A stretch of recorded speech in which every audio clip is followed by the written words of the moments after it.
நாம் தமிழர் கட்சி எங்கேயுமே பிரிவினைவாத அரசியல் பேசுறது. சீமான் எங்கேயோ உள்ள அரசியலை இங்கே தமிழ்நாட்டில் பேசுகிறான்னு நினைக்கிறதே ஒரு தப்பு. ஈழத்து உறவுகளுக்காக ஒன்றும் தனியாக அரசியல்லாம் பேசல. அங்கே என்ன நடந்ததோ அது இங்கே நடந்துகிட்டு இருக்கு. திமுக இந்த சமூகத்தில் செஞ்சு வச்சுட்டு இருக்கிற மிகப்பெரிய ஒரு உளவியல் நோய் என்ன விதைச்சு வச்சிருக்கா, பணம் இருந்தால் போது நீங்கள் என்னன்னாலும் பண்ணலாம் அப்படின்னு சொல்லும் பொழுது, ஏன் இனத்தின் அடையாளம் தேவைப்படுதுன்னா, இந்த மண்ணு என்னோட மண்ணுன்னு சொல்லி புரியும் பொழுது எனக்கு இந்த இனத்தின் அடையாளம் தேவைப்படுது. திராவிடம் பண்ண சூழ்ச்சி என்ன அப்படின்னு கேட்டிங்கன்னா, அவங்க ஒரு ஸ்ட்ரக்சர் கிரியேட் பண்ணி வச்சுக்கிட்டு அந்த ஸ்ட்ரக்சருக்குள்ள ஈவே ராமசாமி அப்படிங்கிற ஒரு போலி பிம்பத்தை உருவாக்கி அந்த போலி பிம்பத்தை மிக அழகாக அவர் ரொம்ப முற்போக்குவாதியாக they planned and promoted him. இந்த இடத்துல எங்க கடைசியில் இந்த அரசியல் நிக்குதுன்னு பார்த்தீங்கன்னா, கூட்டணி இல்லாமல் ஒருத்தரால ஜெயிக்க முடியுமா அப்படிங்கிற கேள்வியில் நிக்குது. மக்களுக்கான அரசியலை பேசக்கூடிய ஒரே கட்சி நாம் தமிழர் கட்சி தான். அந்த ஜெகதீச பாண்டியன் ஏன் வெளியில் போனாருங்கிறது உங்களுக்கு 2 லைனில் சொல்லிடுறேன். உள்ள உட்காந்துட்டு திராவிட அரசியல் பண்ணுறதை நாம் எப்படி ஏற்றுக்கிறது? லீடர்ஷிப் அப்படிங்கிறது உள்ளிருந்து வர்றது. அதை நீங்கள் உருவாக்கவே முடியாது. நீங்கள் 1000 புத்தகம் படிச்சிருந்தாலும் சரிங்களா? கடைசியாக அண்ணன் சீமானை தேர்ந்தெடுக்கிறதுக்கு முன்னாடி கிட்டத்தட்ட 3 வருடங்கள் அண்ணன் சீமானை மிக நுட்பமாக தலைவர் ஆய்வு செஞ்சிருக்கிறார். தலைவர் நம்பிதான் அண்ணனை கூப்பிட்டுருக்கான்னு சொல்லும்போது, ஒரு போர்க்கால சூழலை 20-21 நாட்கள் ஒருத்தருக்கு நேரம் கொடுத்துருக்காரு அப்படின்னா, அப்போ எவ்வளவு பெரிய அரசியலையும் உளவியலையும் அண்ணன் சீமானுக்கு அவர் கற்றுக் கொடுத்துருக்கணும்.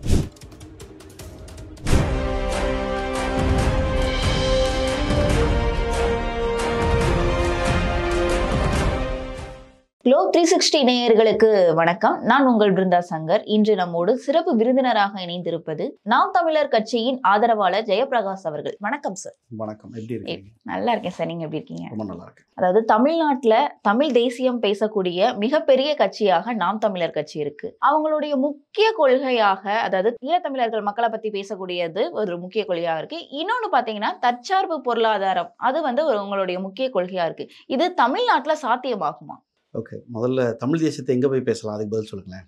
நம்ம இதை ஒரு கான்வர்சேஷன் மாதிரி வச்சுக்கிட்டா நல்லா இருக்கும்னு நினைக்கிறேன். ஏன் அப்படின்னு கேட்டிங்கன்னா, நிறையா பீப்புள் சேனல்ஸ் இன்றைக்கி இந்த ஊடகங்கள் எங்கேயோ ஒரு இடத்துல ஒரு சோஷியல் ரெஸ்பான்சிபிலிட்டி, ஒரு சோஷியல் அக்கௌண்டபிலிட்டி எடுக்கலை அப்படிங்கிறத நாம் புரிய வரோம். அப்படி புரிய வரும்பொழுது மீடியா ஒரு மிகப்பெரிய ஒரு ஆயுதம். இங்கே ஒரு விஷயத்தை சரியாக மக்கள்கிட்ட போய் சேர்க்கிறதுக்காக இருந்தாலும் சரி, இல்லை ஒரு விஷயத்தை நெகட்டிவாக போய் சேர்க்கிறதாக இருந்தாலும் சரி, மாஸ் மீடியா அப்படிங்கிறது it plays a very vital role. அப்போ அந்த இடத்துல இன்றைக்கி நியூஸ் சேனல்ஸ் கூட பார்த்தீங்க அப்படின்னா, எனக்கு தெரிஞ்சு பார்த்தீங்கன்னா நிறைய நெகட்டிவிட்டியை தான் கொண்டு போய் சேர்க்குறாங்க.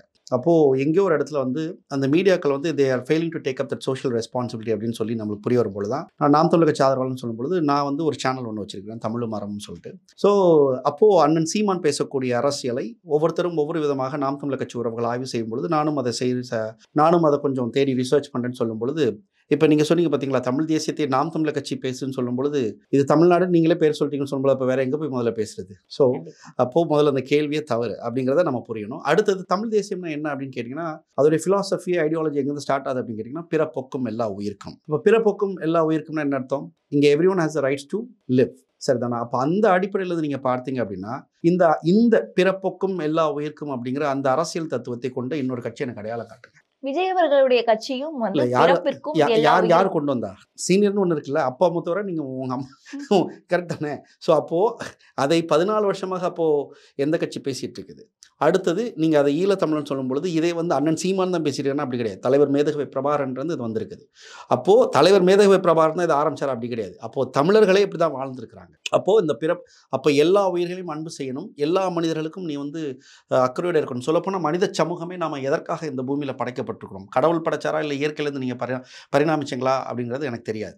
ஆனால் மனித சமூகமாக படைக்கப்பட்ட எல்லாருமே ஒருத்தருக்கு ஒரு துணையாக இருக்கிறதுக்கும் ஒரு சப்போர்ட்டாக இருக்கிறதுக்கும் எந்த ஒரு விஷயத்தையும் சேர்ந்து செய்கிறதுக்காக தான் படைக்கப்பட்டிருக்கோம்னு சொல்லும் பொழுது, இங்கே அடிப்படையாக ஒரு சைக்கலாஜிக்கல் ஃபேக்டர்லேருந்து பார்த்தீங்கன்னா, மனித இனம், அதாவது லோன்லினஸ் அப்படின்னு சொல்கிறோம்ல, அந்த தனிமை மனித இனத்திற்கான ஒரு அடையாளமே கிடையாது. அப்போ நீங்கள் ஒரு சமூகமாக ஒன்று கூடி வாழக்கூடிய ஒரு அடிப்படையில் தான் நாம் இயங்கிக்கிட்டு இருக்கிறோம்னு சொல்லும் பொழுது, இதை பிறப்போக்கும் எல்லா உயிருக்கும் அப்படிங்கிற அந்த அடிப்படை தத்துவத்தில் இருந்தால் நாம் தமிழர் கட்சி ஆரம்பிக்குதுன்னு சொல்லும் பொழுது இந்த அடிப்படையில் வந்து நீங்கள் தேடி பார்த்தீங்கன்னா இப்போ உங்களுக்கு முதல்ல புரிய வரும் நாம் தமிழர் கட்சி எங்கேயுமே பிரிவினைவாத அரசியல் பேசலை. அப்போ ஈழம் அப்படிங்கிறது வேற எங்கேயும் இல்லை. நீங்கள் இன்னும் நம்ம வரலாறு அப்படின்ட்டு பின்னாடி போனோம் ஒரு 1000 வருஷம் அப்படின்னு பார்த்தோம்னா ஈழமும் தமிழ்நாடும் ஒன்றா தான் இருந்திருக்குது. நான் இதுக்கு என்ன சொல்கிறேன், ஹிஸ்டாரிக்கலாக சொல்லலை, it is been scientifically proven. இங்கே இருக்கிற தாமிரபரணி ஆறு ஈழம் வரைக்கும் ஓடி இருக்குது. It is been scientifically proven. நான் சொல்கிறது சயின்டிஃபிக்கலி ப்ரூவன். உங்களுக்கு நேரம் கிடைக்கும் போது இதெல்லாம் நீங்கள் ஆராய்ச்சி பண்ணுங்கன்னு சொல்லும் பொழுது இன்றைக்கி காலச்சூழலில் அந்த ஈழம் அப்படிங்கிறது ஒரு தனி நாடாக போனது. அதனால நீங்கள் ஈழத்தமிழர்கள்னு சொல்கிறீங்க.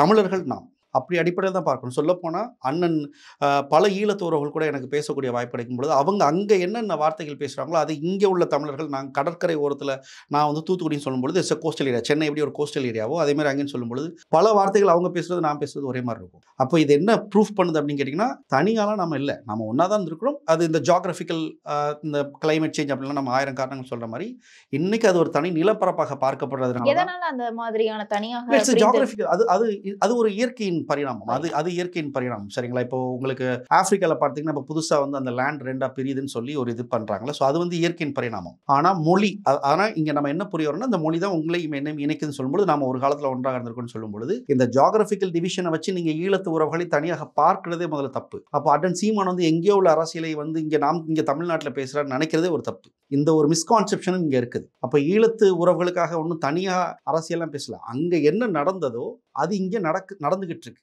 அப்போ இங்கே அதோடைய அந்த உக்ரம்னு சொல்லலாம், இந்த பினாக்கிள் ஆஃப் இட் அது வந்து இன்னும் ஆரம்பிக்கலை. இப்போ அதான் சொல்றேன், ரொம்ப சிம்பிள். நீங்கள் ஒரு பெண், first of all you're a women, right? ஆன்லைனில் நீங்கள் ட்விட்டரில் அக்கௌண்ட் வச்சிருக்கீங்களா? சரி, சொல்லுங்கள், ஒரு நாளைக்கு எத்தனை கற்பழிப்பு செய்திகள் படிக்கிறீங்க? அப்போ இப்போ நீங்கள் ஒரு பெண்ணாக சொல்லுங்கள், to you feel really protected? Be honest. அப்போது அந்த சேஃப்டிக்கு ஒரு இது வரும்பொழுது இங்கே நாம் தமிழர் கட்சி அதிகாரத்துக்கு வந்தால் நான் சொல்வேன் இந்த மாதிரி ரேப்புக்கு, இந்த மாதிரி ரேப் கிரைம்ஸுக்கெல்லாம் நாங்கள் மிகப்பெரிய ஒரு தண்டனை கொடுப்போம்னு சொல்கிறது தலைவர் மேதகவி பிரபாகரன் என்ன செஞ்சார் அதை தான் அண்ணன் சொல்கிறார். புரிஞ்சுக்கலாம்? துபாயில் முடியுதில்ல. இன்றைக்கி ஒரு மிடில் ஈஸ்ட் கண்ட்ரீஸில் போயிட்டு நீங்கள் வந்து ஒரு ஃபீமேலை ரேப் பண்ணிட்டு do you feel like you can just walk away? No, right? அப்போ ஏன் இங்கே மட்டும் அதை பண்ண முடியாதுன்னு சொல்கிறீங்க? அப்போ அங்கே மட்டும் ஏன் திராவிடங்கிற வார்த்தையை புகுத்துறீங்க?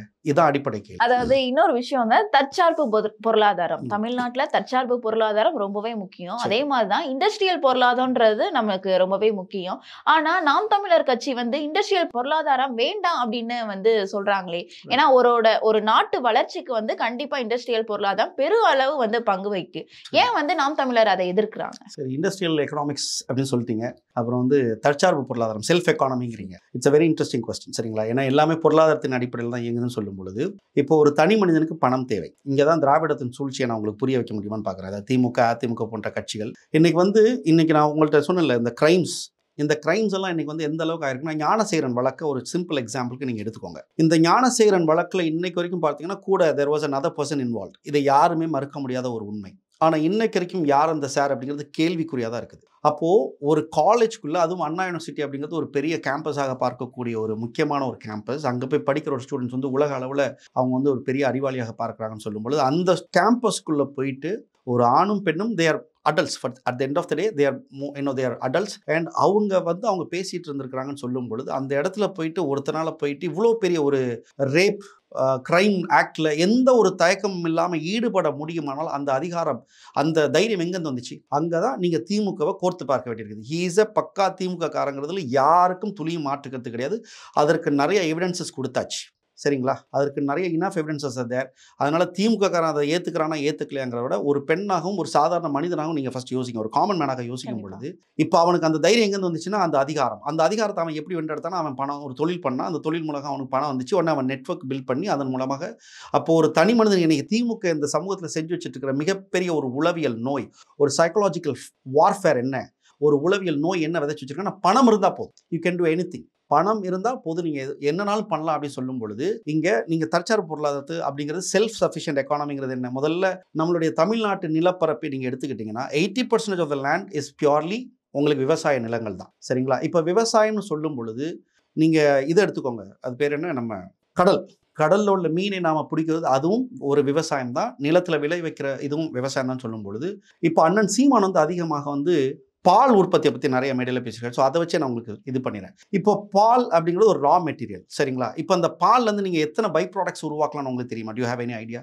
70+ ப்ராடக்ட்ஸ் நீங்கள் உருவாக்கலாம். சரிங்களா?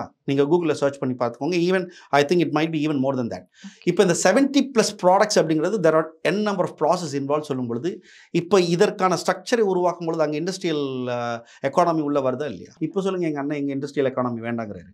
சரிங்களா? அப்போ இண்டஸ்ட்ரியல் எக்கானமி எங்கே வேண்டான்னு சொல்ல. அப்போது இங்கே இயற்கையை பாதுகாத்து கொண்டு அதன் மூலமாக ஒரு பொருளாதாரத்தை நீங்கள் வளர்த்தெடுக்கும் பொழுது அதற்கான இண்டஸ்ட்ரியல் ஸ்ட்ரக்சரை நாங்கள் உருவாக்கும் அப்படிங்கிறத நாம் தமிழர் கட்சியோட அடிப்படை கொள்கை. சரிங்களா? அப்போ இங்கே வந்து ஒரு கார் ஃபேக்ட்ரி அப்படிங்கிறது தற்சார்பு பொருளாதாரம் வச்சு நாங்களே வந்து உருவாக்கும் அப்படின்னு சொல்ல. அதான் சொல்லலை. எதுவுமே இப்போ ரொம்ப சிம்பிளாக சொல்லிடுறேன். ஆஸ் அன் இண்டிவிஜுவல் உங்களுக்கு வந்து ஒரு 1/4 லிட்டர் பால் போதும். இப்போது உங்கள் தாத்தா உங்கள் அப்பாலாம் வந்து என்ன பண்ணியிருப்பாங்கன்னா, அவங்க அந்த காலங்களில் இப்போ இதே சென்னையே ஒரு காலத்தில் ஒரு கிராமம் தான். நீங்கள் இன்றைக்கி சென்னை வந்து பெருசாகிடுச்சுன்னு சொல்லும்பொழுது ஒரு 100 இயர்ஸ்க்கு முன்னாடி போங்க. அப்போது வீட்லேயே அந்த காலத்தில் பல ஊர்களில் வந்து நம்ம தாத்தாக்கள் பாட்டிகள்லாம் வீட்லேயே மாடு வச்சுருந்தாங்க. சரிங்களா? ஆனால் இன்றைக்கி நீங்கள் சொன்ன மாதிரி ஸ்ட்ரக்சர் மாறிடுச்சு. இப்போ நம்மளுக்கு அந்த பொறுமை இல்லைன்னு சொல்லும் பொழுது அதுதான் இண்டஸ்ட்ரியாக மாறி நிற்கிது. புரியுதுங்களா? ஆனால் உங்களுக்கு பாலுன்னு ஒன்று தேவைப்படுது இல்லை. அப்போது அன்னைக்கு அவங்கவுங்க சாதாரணமாக யதார்த்தமாக ஒரு வாழ்ந்த வாழ்க்கை, நீங்கள் சொன்ன மாதிரி எஜுகேஷன் சிஸ்டம் மாறுது, கால பரிணாமம் மாறுதுன்னு சொல்லும் பொழுது there are more job opportunities. அந்த பரிணாமங்கள் மாறும் பொழுது இந்த பிஸ்னஸோட ஸ்ட்ரக்சர் மாறுது. நீங்கள் ஒரு பொருளை சந்தைப்படுத்தக்கூடிய தன்மை மாறுது. புரியுதுங்களா? அப்போ அதில் இந்த இண்டஸ்ட்ரிங்கிற கான்செப்ட் உள்ள வரதே ஒழிஞ்சி இந்த இண்டஸ்ட்ரியல் எக்கானமிங்கிறத நீங்கள் எதோட பொருத்தி பார்க்குறீங்க அப்படிங்கிற புரிதல் வேணுங்கிறேன். அதை தான் நீங்கள் இயற்கையை அழிக்கக்கூடிய பொருளாதாரத்தை உருவாக்க போகிறீங்களா? எடுத்துக்காட்டுக்கு கல்குவாரி. இன்னைக்கு திமுக நீங்கள் உங்களுக்கு கன்னியாகுமரி நீங்கள் போய் பாருங்கள், நீங்கள் தினமும் நீங்கள் ஒரு செய்தி படிக்கலாம். எங்கேயோ ஒரு இடத்துல வந்து அந்த கல்குவாரியை இது பண்ணுறாங்க. இப்போது 5 minutes முன்னாடி I was just checking online வந்து நல்ல பேர் அந்த அண்ணன், ஐ ஃபர்காட். அவர் வந்து பார்த்தீங்கன்னா அவர் பேர் கோபி. அவர் வந்து விடுதலை சிறுத்தைகளோட ஆதரவாளர் இருந்தவர். இன்றைக்கி அவர் கிராமத்தில் கர்மாத்துரா ஏதோ ஒரு கிராமம், அது பார்த்தா தெரியும், ஐ ஃபர்காட் த நேம். அவங்க ஊரில் வந்து இன்றைக்கி வந்து அந்த கல்குவாரிக்கு எதிர்ப்பு வந்து நிற்கிறாங்க. இன்றைக்கி தமிழ்நாடு முழுக்க நீங்கள் பார்த்தீங்கன்னா எத்தனை கல்குவாரிகள் இருக்குன்னு உங்களுக்கு தெரியுமா? எத்தனை கல்குவாரிகள்? அதில் வந்து நான் தென்காசியில் போய் கேட்கும் பொழுது 13 கல்குவாரிகள் மட்டும்தான் லீகலாக with permission of the government, நீங்கள் ஸ்டேட் கவர்மெண்ட்டோட பெர்மிஷன் படி நீங்கள் எடுத்துக்கலாம். ஆனால் 200 கல்குவாரிகள் இயங்குது அப்படின்னா எப்படி? அப்போ எதற்காக இந்த நிலத்தை நீங்கள் இது பண்ணணும்? அப்போ அங்கே அந்த கல்குவாரியை நீங்கள் அமைக்கும் பொழுது என்னன்னா, லேண்ட் வாட்டர் கீழே போகும் பொழுது அங்குள்ள விவசாய நிலங்கள் இது பண்ணும் பொழுது என்ன நடக்க போகுது? வறுமை, பஞ்சம் வரப்போகுது. அப்போ பஞ்சம் வரப்போகுது, நீங்கள் அந்த இடத்த விட்டு போக போகிறீங்கன்னு சொல்லும் பொழுது இப்போ சொல்லுங்கள், இங்கே திமுக பண்ணுறது என்ன மாதிரியான பொருளாதாரம்? இங்கே இப்போ நான் என்ன கேட்குறேன்னா, இங்கே நீங்களே யதார்த்தமாக கம்பேர் பண்ணி சொல்லுங்கள். நாட் ஜஸ்ட் பிகாஸ் நீங்கள் நான் கேள்வி மட்டும் தான் கேட்பேன் அப்படிங்கிற ஒரு மனநிலையில் உட்காந்து இது பண்ணக்கூடாதுக்காக இப்போ நீங்களே ஒரு யதார்த்தமாக ஒரு காமன் மேனாக, இது உங்களுடைய வேலை கரெக்டாக, இந்த சேனலில் நீங்கள் ஒர்க் பண்ணுறீங்க. ஸோ இங்கே நீங்கள் நெறியாளராக உட்காந்துருக்கிறீங்க. பட் அதே நேரத்தில் ஒரு காமன் மேன் தானே, உங்களுக்கும் பசி போது, எனக்கும் பசி போது, உங்களுக்கும் உழைப்பு போது, எனக்கும் உழைப்பு போதுன்னு சொல்லும் பொழுது இப்போ சொல்லுங்கள், எங்கள் அண்ணன் சீமான் பேசக்கூடிய தற்சார்பு பொருளாதாரம் கேலி கூத்தாக தெரியுதுன்னு கேட்குறேன். புரிஞ்சுங்களா? அப்போது இந்த எக்கனாமிக்கல் ஸ்ட்ரக்சர் அண்டர்ஸ்டாண்டிங் இங்கே பல பேருக்கு இல்லை. திமுக வந்து அதனால் வந்துட்டு நீ கோட்டு சுட்டு போட்டு போனால் தான் வளர்ச்சின்னு சொல்லுது. அது வளர்ச்சி கிடையாது. எந்த நாட்டில் பசியும் வறுமையும் இல்லையோ அதுதான் முதல் வளர்ச்சி. கரெக்டுங்களா? அதை தாண்டி நீங்கள் சொல்கிற மாதிரி எஜுகேஷன் சிஸ்டமில் வந்து மற்றதெல்லாம் தானாக வரும்பொழுது நான் சொன்னேன் பார்த்தீங்களா, அன்னைக்கு எங்கள் தாத்தா யதார்த்தமாக போனார், வீட்டில் பால் வச்சுருந்தார், அதனால் அவருக்கு வெளியில் வாங்க வேண்டிய அவசியம் இல்லை. இன்றைக்கி அது ஸ்ட்ரக்சர் மாறிக்குன்னு சொல்லும்போது எங்கள் அண்ணன் சொன்னார்ல, நாங்கள் அதிகாரத்துக்கு வந்தால் நான் தமிழ்நாட்டில் ஒரு இடத்த மிச்சம் வைக்க மாட்டேன், அவ்வளோத்தையும் விளைநிலங்களை மாற்றுன்னு சொல்கிறாரு. அவ்வளோதான். அப்போது அதுதான் செல்ஃப் சஃபிஷியன்சி, அதுதான் சஸ்டைனபிள் எக்கானமி. அதை தான் அவர் புரிய வைக்கிறார். இப்போ வந்து அனைத்து கட்சி கூட்டம் வந்து நடத்தணும்னு சொல்லிட்டு முதல்வர் தலைமையில நடத்தணும்னு சொல்லி எல்லாருக்கும் வந்து 45 கட்சிகளுக்கு வந்து அழைப்பு நாம் தமிழர் கட்சி கூப்பிட மாட்டாங்க.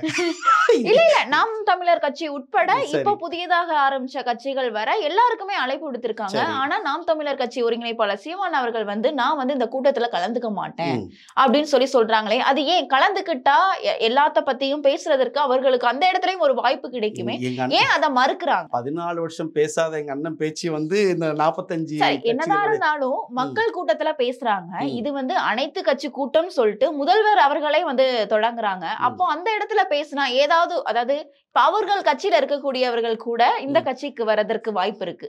இங்க அடுத்து அந்த வாக்குகள் நாம் தமிழர் கட்சியை நோக்கி தான் வந்து நிக்குது. இப்போ ஏன் திமுக பதறுது அப்படின்னு கேட்டிங்கன்னா, ஆக்சுவலி என்ன சொல்கிறது, நல்லா நிறைய பேர் வந்து இப்போ உங்களுக்கு இந்த விஜயலட்சுமி விஷயத்தில் வந்து எல்லாருமே என்ன சொல்கிறாங்கன்னா, நாம் தமிழர் கட்சி மேலே வந்து ரொம்ப ப்ரெஷர் போடுறாங்க, நாம் தமிழர் கட்சி வந்து. ஆனால் உண்மை என்னென்னா திமுக மேலே தான் ப்ரெஷர் இருக்குது. ஏன்னா இங்கே வந்து ஓட்டுக்கு ஒத்த பைசா கொடுக்காம ஒரு கட்சி 8.2% வாக்குகள். நான் ரொம்ப அந்த இதுக்கு பதில் சொல்கிறதுக்கு முன்னாடி நான் உங்கள்கிட்ட உங்களுக்கு உண்மை பிடிக்குமா, நேர்மை பிடிக்குமா? எல்லாருக்கும் பிடிக்கும், எல்லாருக்குமே பிடிக்கும். அப்போ எப்படி திமுக ஒன்று நம்ம ஆதரிக்கிறோம்? அங்கே ஒரு உளவியல் சிக்கல் இருக்குது. உண்மை உங்களுக்கும் வேணும், எனக்கும் வேணும். நேர்மை உங்களுக்கும் வேணும், எனக்கு வேணும்னா திமுக நம்ம முதல்ல ஆதரிக்கவே கூடாது. அப்போ எப்படி நம்ம ஆதரிக்கிறோம்? இங்கே தான் அரசியலை சாக்கடைன்னு சொல்லி நம்ம மூளைக்குள்ள ஒரு ஆனா 50-60 வருடங்களா ஆட்சி செய்து அதுதான் எங்க தாத்தாவை ஏமாத்திட்டாரு, எங்க அப்பாவை ஏமாத்திருக்கிறாங்க, எங்க அண்ணனை ஏமாத்திட்டாங்க, எங்க சித்தப்பாவை ஏமாத்திட்டாங்க. எனக்கு எங்க அண்ணன் பேசும்பொழுது அது அறிவு வருது. அப்புறம் ஏன் நான் தமிழன்னு சொல்லணுங்கிற எனக்கு அந்த வரலாற்று புரிதல் எங்க அண்ணன் கொடுக்குறாரு. இப்போ புரிஞ்சுங்களா? அப்போ ஏன் இனத்தின் அடையாளம் தேவைப்படுதுன்னா, இந்த மண்ணு என்னோட மண்ணுன்னு சொல்லி புரியும் பொழுது எனக்கு இந்த இனத்தின் அடையாளம் தேவைப்படுது. இதை தான் அண்ணன் சீமானுடைய பேச்சுக்கள் இங்கே உணர்த்தும் பொழுது இன்னைக்கு அடுத்த கட்டமாக நான் என்ன சொல்கிறது, திமுகவிற்கு வாக்கு வங்கி இல்லை. ஏன்னா நீங்கள் சொன்னது அவுடேட்டட், அவங்க அவுடேட்டட். அது மோர் ஓவர் அவங்கள்ட்ட ஒரு ஸ்ட்ராங் ஐடியாலஜி இல்லை. என்ன ஐடியாலஜியுமே இல்லைன்னு சொல்லும் பொழுது they are running out of gas. அது எப்படி சார் ஐடியாலஜி இல்லைன்னு சொல்ல சரி, முடியும்? என்ன ஐடியாலஜி நீங்க சொல்லுங்க. இப்போ பெரியாரை வச்சு தானே சார் அவங்க வந்து காலமாக அரசியல் பண்ணிட்டு வராங்க. இதற்கு நான் ஒரே பதில் சொல்லிடுறேன். ஈவே ராமசாமி வந்து அவர் என்ன தொழில் பண்ணாருன்னு உங்களுக்கு யாருக்கா தெரியுமா? பெரியார் படம்னு ஒன்று இருக்குது. யாருன்னா இந்த கிரேட் சத்யராஜ் நடித்த படம். அந்த படத்தில் ஒரு காட்சி வரும், சரிங்களா? அந்த காட்சியில் போய் வந்து நம்ம ஈவே ராமசாமி வந்து கணக்கு பார்ப்பார் ஒரு இடத்துல அப்படின்னு ஒரு காட்சி வச்சுருப்பாங்க. அது என்ன இடம்னு நீங்கள் போய் தேடி பாருங்கள் நேரம் கிடைக்கும் போது. அதற்கப்புறம் நீங்களே சொல்லுங்கள் ஈவே ராமசாமியோட கொள்கை என்ன, அதற்கு எங்கே நாம் தமிழர் கட்சி மொத்தமாக வேறுபடுன்னு உங்களுக்கு தெரிய வரும். நீங்கள் சொல்லிட்டீங்களா கூட அது இல்லை, அதான் சொல்லல, டபுள் எம்ஏ தொழில் பார்த்துருக்காரு. அப்போது இப்படிப்பட்டவர் ஒருத்தர் எப்படி என் தலைவர் மேதகவி பிரபாகரன் கூட நான் ஒப்பிட்டு அவர் ஒரு தலைவரை நான் ஏற்றுக்க முடியும்? அப்போ அடிப்படையிலே அங்கே வந்து ஒரு பெரிய கோளாறு இருக்குது கொள்கையில். புரியுதுங்களா உங்களுக்கு? நீங்களும் தான் ஃபிலாசபி பேசலாம், நானும் தான் ஃபிலாசபி பேசலாம், சரிதானா? பட் ஒரு குடிகாரம் பேசுறதுக்கும் ஒரு சரியானவன் பேசுறதுக்கு வித்தியாசம் இருக்கா இல்லையா? அப்போது அந்த அடிப்படையில் நீங்கள் இது பண்ணும்பொழுது தான் இங்கே ஈவே ராமசாமி அப்படிங்கிறது ஒரு ப்ரொமோட்டட் ஈவெண்ட்டாக நான் பார்க்குறேன். புரியுதுங்களா? ஒரு திட்டமிட்ட, அதாவது எப்படி இந்த திராவிடம் இவ்வளவு நாள் நீங்கள் கேட்டிங்களா எப்படி 60 வருஷம் ஆண்டாங்க அப்படின்ட்டு, இதுதான் இந்த திராவிடம் பண்ண சூழ்ச்சி. என்ன அப்படின்னு கேட்டிங்கன்னா, அவங்க ஒரு ஸ்ட்ரக்சர் கிரியேட் பண்ணி வச்சுக்கிட்டு அந்த ஸ்ட்ரக்சருக்குள்ளே ஈவே ராமசாமி அப்படிங்கிற ஒரு போலி பிம்பத்தை உருவாக்கி அந்த போலி பிம்பத்தை மிக அழகாக அவர் ரொம்ப முற்போக்குவாதியாக தே பிளான்ட் அண்ட் ப்ரொமோட்டட் ஹிம். சரிங்களா? இதெல்லாம் அண்ணன் சீமான் பேசும்பொழுது தான் நம்மளுக்கு புரிய வருது. அப்போ அங்கே நம்ம நிறைய விஷயங்களை ரிசர்ச் பண்ணி டீகோட் பண்ணும் பொழுது யாரெல்லாம் தமிழர்கள் என்று கட்சி ஆரம்பிச்சாங்களோ, நீங்கள் நல்லா புரிஞ்சுக்கணும். இதே விடுதலை சிறுத்தைகள் திருமாவளவன் அவர்கள், அவர் கட்சி ஆரம்பிக்கும் பொழுது நான் தமிழன் அப்படின்னு சொல்லி தான் ஆரம்பிச்சார். தமிழர்களுக்கான விடுதலைன்னு சொல்லி தான் கட்சி ஆரம்பிச்சாரு. இன்னைக்கு எங்க திடீர்னு வந்துட்டு தலித் ஒடுக்கப்பட்டவர்கள் இல்லை, இன்னைக்கு முதல்ல ஆரம்பிக்கும் பொழுது நீங்க நாளடைவில் நீங்க உங்களுடைய ஐடியாலஜியை நீங்க டைல்யூட் ஆகிட்டு போறீங்கல்ல. நீங்க தொடக்கும் பொழுது இதே ஐயா ராமதாஸ் அவர் கட்சி ஆரம்பிக்கும் போதும் தமிழர்களுக்குன்னு சொல்லி தான் கட்சி ஆரம்பிச்சாரு. அப்போ இன்னைக்கு எல்லாரும் சாதி கட்சியாக மாறி நிற்கிறாங்கல்ல. Where did they get diluted and how did they get diluted? புரிஞ்சுங்களா உங்களுக்கு?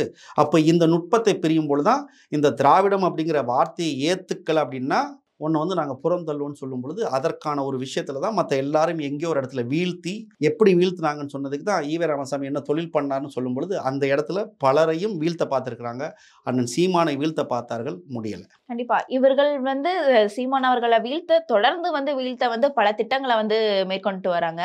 அந்த இதுல நம்ம பார்த்தோம் அப்படின்னா சீமான் அவர்கள் கட்சிக்குள்ள இருக்கிற நிர்வாகிகள் தொடர்ந்து வெளியேறாங்களே, இதற்கு என்ன காரணம் சார்? இல்லை, முதல்ல கட்சியில் நிர்வாகிகள்னு சொல்லும் பொழுது இது எல்லா கட்சியிலும் ஃபர்ஸ்ட் ஆஃப் ஆல் நீங்கள் ஒரு மேனேஜ்மெண்ட் ஸ்ட்ரக்சராக நீங்கள் புரியணும். இங்கே என்னென்னா என்டிகேயோட பாலிடிக்ஸ், நாம் தமிழர் கட்சியோட அரசியல் பார்த்தீங்கன்னா ஒரு எமோஷன்ஸ் அதிகமாக இருக்கக்கூடிய ஒரு கட்சி. ஏன் எமோஷன்ஸ் இங்கே நாம் தமிழர் கட்சியில் மட்டும் அதிகமாக இருக்கும் அப்படின்னு கேட்டிங்கன்னா, மாற்றம், ஊழலை ஒழிப்பேன், லஞ்சத்தை ஒழிப்பேன், நம்ம தமிழர்கள் இங்கே சாதி இருக்கக்கூடாது அப்படின்னு சொல்லும் பொழுது அதை இதற்கு முன்னாடி எந்த கட்சியும் பேசலைன்னு சொல்லும் பொழுது அப்போது இங்கே நடக்கக்கூடிய ஊழல்கள், இங்கே நடக்கக்கூடிய சாதிய கொலைகள், இங்கே நடக்கக்கூடிய பெண்கள் மீதான வன்முறைகள், இது எல்லாத்தையும் ஒருத்தருக்கு ஹைலைட் பண்ணிட்டே வந்துட்டு இருக்கான்னு சொல்லும் பொழுது இது எதனால் நடக்குது அப்படிங்கிற ஒரு புரிதலை அண்ணன் சீமானுடைய பேச்சுக்கள் பலருக்கும் கொடுக்குது, என்ன போல பலருக்கும் கொடுக்குன்னு சொல்லும் பொழுது இந்த இடத்துல எங்கே கடைசியில் இந்த அரசியல் நிற்குதுன்னு பார்த்தீங்கன்னா, கூட்டணி இல்லாமல் ஒருத்தரால் ஜெயிக்க முடியுமா அப்படிங்கிற கேள்வியில் நிற்கிது. அப்போ அங்கே தான் நீங்கள் நல்லா மிக நுட்பமாக கவனித்து பார்த்தீங்கன்னா அண்ணன் சீமான் மீண்டும் மீண்டும் ஒரு விஷயத்தை பதிவு பண்ணிட்டே வர்றார்.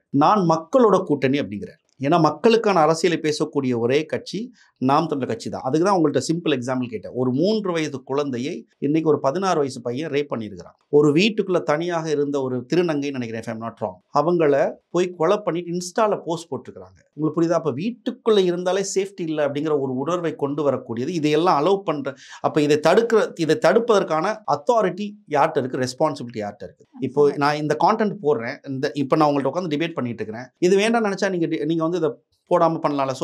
So that responsibility and authority உங்கள்கிட்ட தானே கண்டிப்பா இருக்குது. என்கிட்ட தான். இதே அரசியலில் பொருத்தி பாருங்கிறேன். இவ்வளோதான் இங்கே சிக்கல். என்னன்னா அரசியலை நாம் நம்மளுடைய வாழ்க்கையிலேருந்து தனியாக பிரித்து பார்க்குறோங்கிறேன். அதுதான் இங்கே சிக்கல். புரியுதுங்களா? ஆனால் நீங்கள் வாங்க அண்ணன் சீமான் சொல்கிறது போல் உங்கள் மூச்சு காத்துலேருந்து நீங்கள் போடக்கூடிய நீங்கள் சாப்பிடக்கூடிய எல்லாத்துலேயும் உண்மையிலே அரசியல் இருக்கானா இருக்குது. அங்கே தான் விலைவாசிங்கிறது உங்களுக்கே தெரியாமல் ஒரு விஷயம் இருக்குது. அரசியலாக்கப்படுகிறது.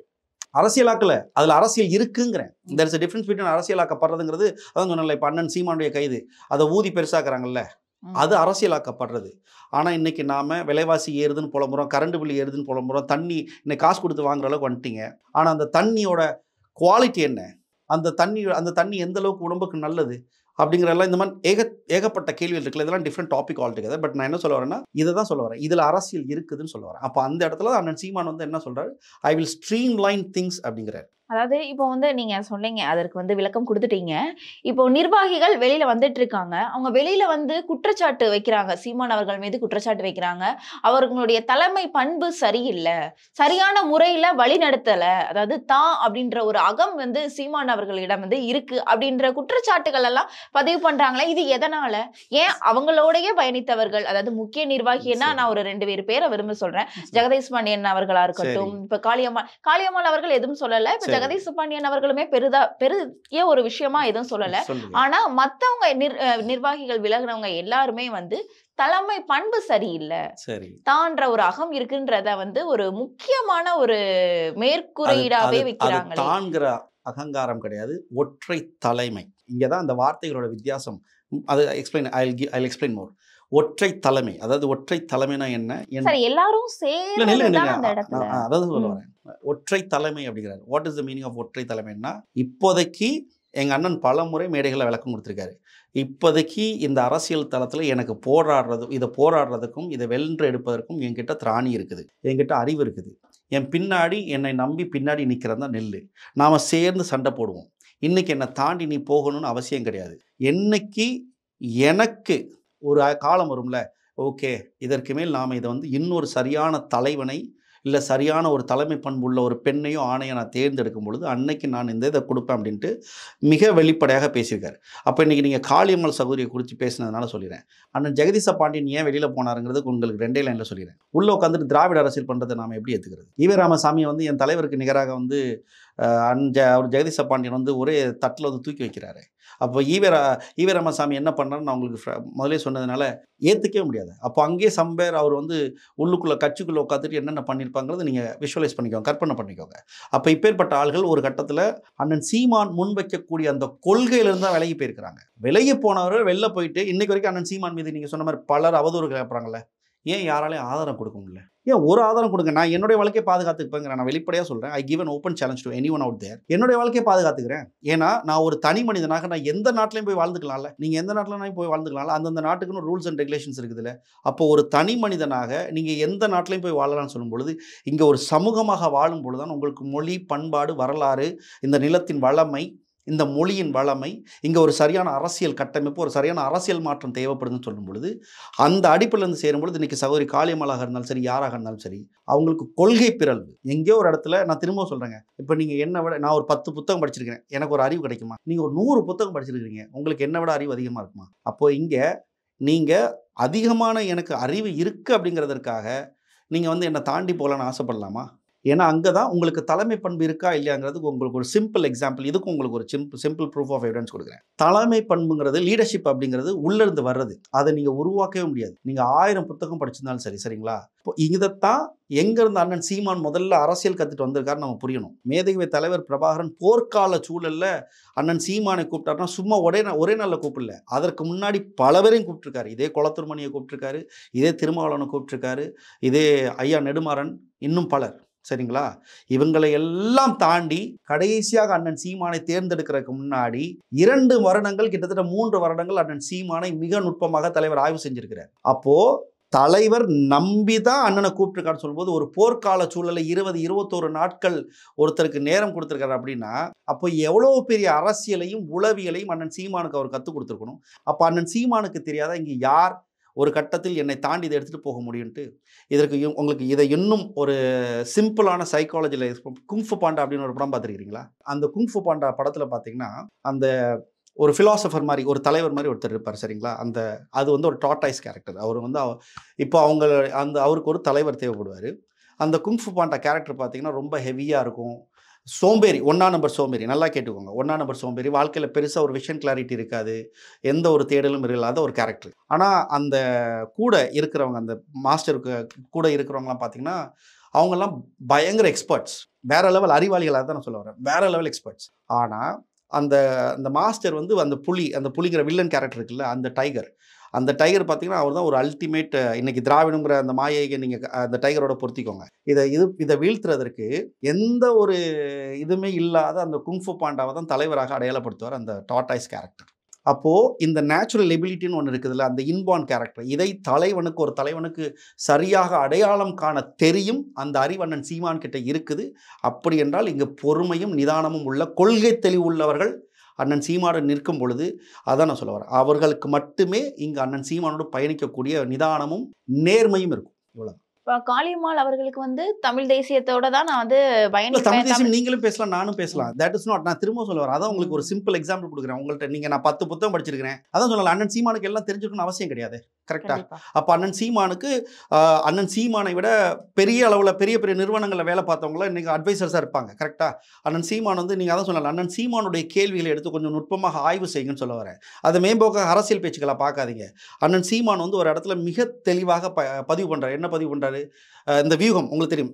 பிரசாந்த் கிஷோரை விஜய் கூட்டு வந்தோடனே அண்ணன் சீமான் கிட்ட கேள்வி கேட்கறது, ஸ்ட்ராட்டஜிஸ்லாம் எதுவும் தேவையில்லையா, ஸ்ட்ராட்டஜி இவ்வளோ பெரிய ஸ்ட்ராட்டஜிஸ்ட்டை கூட்டு வராருன்னு சொல்லும்போது அண்ணன் சீமான் சொன்ன பதில், இந்த மக்களையும் இந்த மண்ணையும் நேசிக்கக்கூடிய ஒருவனுக்கு ஸ்ட்ராட்டஜியே தேவையில்லை. மக்கள்கிட்ட போயிட்டு, எப்பா உன் கண்ணு முன்னாடி நடக்கிற குற்றத்தை தானே நான் மேடை போட்டு தொண்டை தண்ணிக்கிலேயே கத்துறேன், நீ வீட்டுக்குள்ளே புலம்புறத நான் மேடையில் தெருவா புலம்புறேன், அந்த பொறுப்பை நான் எடுத்துக்கிறேன், எனக்கு ஒரு வாய்ப்பு கொடு. இதுதான் அண்ணன் சீமானும் நாம் தமிழர் கட்சி உறவுகளும் கேட்கக்கூடிய. இதில் எங்கேயாவது நீங்கள் தவறு பார்க்குறீங்களா? இல்லைல்ல. அப்போது இந்த அடிப்படையிலிருந்து பார்க்கும் பொழுது இதை மிக வெளிப்படையாக மக்கள்கிட்ட கொண்டு போய் சேர்க்கக்கூடியவங்களை மக்கள் ஏற்றுக்க போகிறாங்க. இவ்வளவு தானே. அப்போ இதை இன்னைக்கு வரைக்கும் அதை சரியாக திராவிட கட்சிகள் இந்த இடத்துல அண்ணன் சீமான் போய் சேர்ந்துடக்கூடாது மக்கள்கிட்ட. இன்னைக்கு சோஷியல் மீடியா பிளாட்ஃபார்மோட வளர்ச்சி நான் சொல்லி உங்களுக்கு புரிய வைக்க வேண்டியதில்லை. இந்த 8.2% votes purely social media platform மூலமாக ஏற்பட்ட தாக்கம். அதனால தான் இன்னைக்கு ஒரு 2-way கம்யூனிகேஷன் நடக்குதுன்னு நான் சொல்ல வரேன். இப்போ புரிஞ்சுக்கலாம். அதாவது அண்ணன் சீமானை பற்றி ஒரு பக்கம் ஒரு கூட்டம் கேவலமாக பேசுது. ஆனால் அதற்கு ஆதாரங்களோடு இன்னைக்கு வரைக்கும் நாம் தமிழர் கட்சி உறவுகள் பேசக்கூடிய காணொலிகளை ஆய்வு செய்யக்கூடிய பொறுமையும் நிதானமும் உங்களுக்கு இருக்குமானால், எங்கேயுமே ஆதாரம் இல்லாமல் நாம் தமிழர் கட்சி உறவுகள் ஒருவர் கூட ஒரு காணொலி போட மாட்டாங்க. Not even one. 100க்கு 100மே அவ்வளவு தேடி படித்து அவ்வளோ ஆய்வு செஞ்சு போடுவாங்க. அப்போ இப்பேற்பட்ட ஒரு இதெல்லாம் தான் அண்ணன் சீமான் மிக இதனாலதான் வந்து ஊடகமாக்க வந்து மறுக்கிறார்களா? புரியல. அதாவது இதை வந்து காட்சிப்படுத்துறதுக்கு வந்து மறுக்கிறாங்க அப்படின்னு ஆப்வியஸ்லி. இப்போ நான் திரும்ப ரொம்ப யதார்த்தமான ஒரு விஷயங்க. இது சிம்பிள் ஹியூமன் சைக்காலஜி தான். இப்போ நீங்கள் இந்த சேனலில் ஒரு 3 வருஷமாக ஒர்க் பண்ணியிருக்கீங்க. இதை நான் உங்களுக்கு அரசியலை வந்து எவ்வளோ எளிமையாக புரிய வைக்க முடியுங்கிறக்காக உங்களை புல் பண்ணுறேன். ஸோ வேறு எதுவும் நீங்கள் பர்சனலாக எடுத்துக்காதீங்க. ஏன்னா இந்த புரிதல் தான் தேவை. இப்போ ஒரு 3 வருஷமாக நீங்கள் இருக்கிறீங்க, உங்களுக்கு ஒரு ப்ரொமோஷன் கொடுத்துட்டாங்க. இப்போ ஒரு முக்கியமான விஐபி வந்து நீங்கள் எடுக்க ஆசைப்படுவீங்களா, இல்லை ஒரு புதுசாக வந்திருக்கிறவங்கள விடுவீங்களா? எக்ஸாக்ட்லி. இதை தான் எங்கள் அண்ணன் சொல்கிறாரு. அவ்வளோதான். You answer the question. இப்போ புரிஞ்சுக்கலாம். அதாவது நான் என்ன சொல்ல வரேன்னா, இதை அப்படியே பெருசாக பார்க்கும் பொழுது இதில் there are layers of challenges, you need layers of understanding. அதில் நிறைய எமோஷனல் அண்டர்ஸ்டாண்டிங் இருக்குது, சைக்கலாஜிக்கல் அண்டர்ஸ்டாண்டிங் இருக்குது, பிஹேவியரல் அண்டர்ஸ்டாண்டிங் இருக்குது, எக்கனாமிக்கல் அண்டர்ஸ்டாண்டிங் இருக்குது, அப்புறம் உங்களை சுற்றி நடக்கக்கூடிய என்வாயன்மெண்டல் சேஞ்சஸ் அண்டர்ஸ்டாண்டிங் இருக்குது. இந்த மாதிரி அவ்வளோ விஷயங்கள் அதுக்குள்ளே இருக்குதுங்கிறேன். அப்போது இந்த புரிதல் வரும்பொழுது தான் இங்கு அண்ணன் சீமானை விமர்சனம் இல்லாத தலைவனாக ஏற்றுக்கொள்ளக்கூடிய பக்குவமே நாம் தமிழர் கட்சிக்குள்ளே வரும். அதுதான்.